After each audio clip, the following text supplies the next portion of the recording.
आज का हमारा टॉपिक है धारामापी का अमीटर में रूपांतरण। सबसे पहले बात आती है अमीटर की। अमीटर क्या है? अमीटर वह युक्ति है जो किसी परिपथ में विद्युत धारा, प्रवाहित विद्युत धारा को नापने के काम आता है। यानी कि ये विद्युत धारा को मापने की युक्ति है। अब देखिए, मान लीजिए ये एक परिपथ था, प्रतिरोध इसका R, यहाँ पर सेल है और हमें इसमें प्रवाहित विद्युत धारा की गणना करनी है। तो जिस प्रकार ये एक पाइप मान लेते हैं, पाइप में पानी बह रहा, इसमें बहने वाले पानी को नापना होगा, तो यहाँ पर हमें एक युक्ति लगानी पड़ेगी जो जिससे होकर ये सारा पानी प्रवाहित हो। उसी प्रकार हमें इस परिपथ में इस प्रतिरोध से होकर गुजरने वाली धारा का मान ज्ञात करना है, तो हमें यहाँ पर एक अमीटर को लगाना पड़ेगा। अर्थात अमीटर परिपथ में श्रेणी क्रम में लगता है, श्रेणी क्रम में। अब यदि अमीटर को जब हम श्रेणी क्रम में जोड़ेंगे तो देखिए, श्रेणी क्रम में जब दो प्रतिरोध जुड़ते हैं तो श्रेणी क्रम में तुल्य प्रतिरोध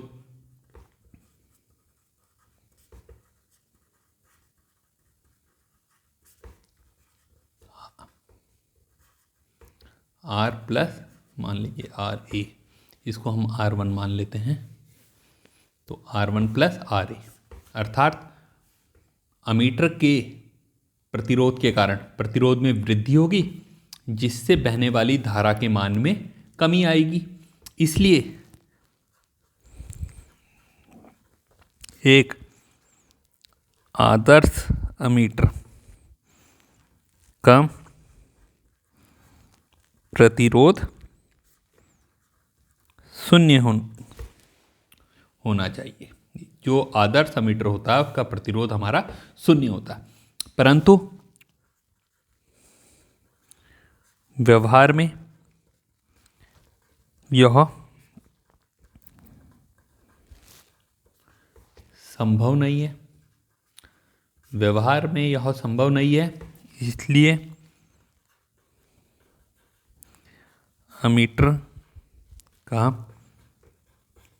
प्रतिरोध न्यून अर्थात कम से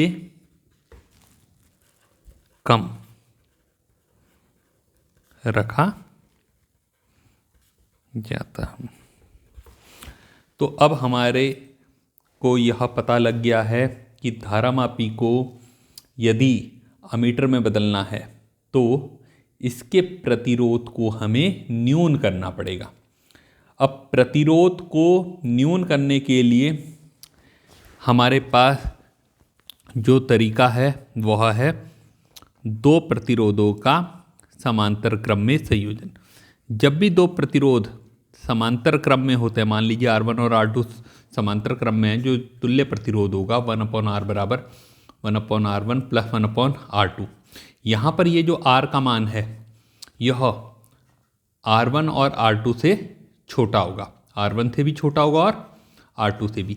यदि R1 का मान R2 से छोटा है तो जो R का मान आएगा वह R1 से छोटा आएगा, अर्थात समांतर क्रम में तुल्य प्रतिरोध छोटे प्रतिरोध से कम होता है।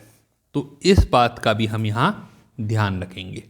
तो इन दो चीज़ों का प्रयोग हम करेंगे धारामापी को अमीटर में बदलने के लिए।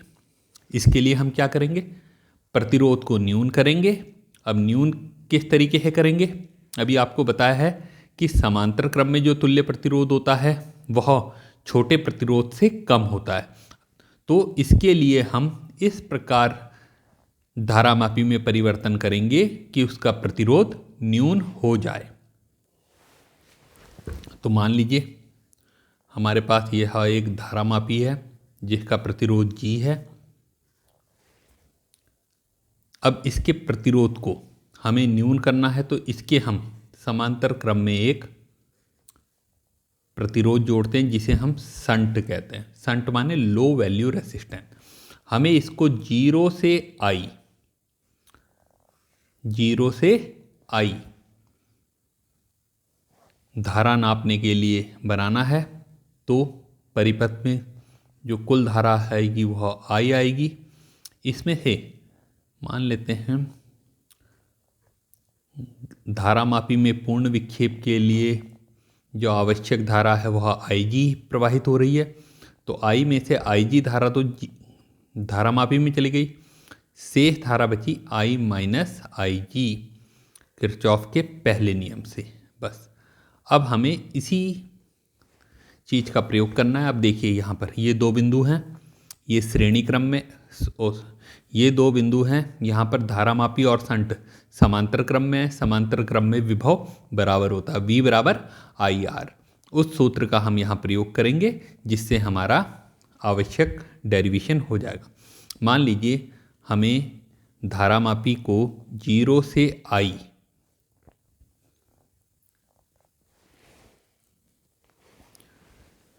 इस परास का अमीटर चाहिए। तो इसके लिए हम क्या करेंगे, धारामापी के समांतर क्रम में एक संट माने होता है लो वैल्यू, यानी कि जिसका परिमाण बहुत कम होता है, इसको हम इसके समांतर क्रम में कनेक्ट करेंगे तो हमारा धारामापी अमीटर में परिवर्तित हो जाएगा। तो अब देखिए यहाँ पर ये A और B बिंदु के बीच दोनों हो गए हमारे किस क्रम में, धारामापी और संट दोनों हमारे समांतर क्रम में। समांतर क्रम में जो विभवांतर है वो समान होता है, Ig इंटू जी बराबर I minus Ig into S. अगर परीक्षा में सवाल आता है आप केवल इस तरीके को याद रखिएगा।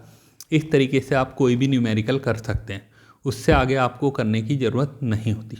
जब आपने यहाँ पर करना है तो हमें संट की वैल्यू निकालनी होती है। तो S equal to Ig into g upon I minus Ig, कि किस संट के किस मान के लिए यह धारामापी I परास का बनेगा। तो यह संट का मान आ गया। लेकिन जब आप परीक्षा में करते हैं तो इस तरीके से मत कीजिएगा, आप केवल ये चित्र बनाइएगा। धारामापी का आपको प्रतिरोध दिया रहेगा, आवश्यक धारा दी रहेगी, विक्षेप के लिए किस परास में बदलना है यह दिया रहेगा, संट का मान निकालना होगा। तो आप इस तरीके से कनेक्ट करके निकालिएगा, बहुत आसानी से आपका यह डेरिवेशन हो जाएगा। इसमें कुछ भी कठिनाई नहीं है, परीक्षा में बहुत आसानी से हो जाता है। आप लोग बस थोड़ा सा ध्यान रखिएगा कि है क्या, पहले धारामापी क्या होता है, दूसरा अमीटर क्या होता है, अमीटर को किस प्रकार परिपथ में जोड़ते हैं, अमीटर आदर्श अमीटर का प्रतिरोध कितना होना चाहिए, और धारामापी को अमीटर में कैसे बदलते हैं।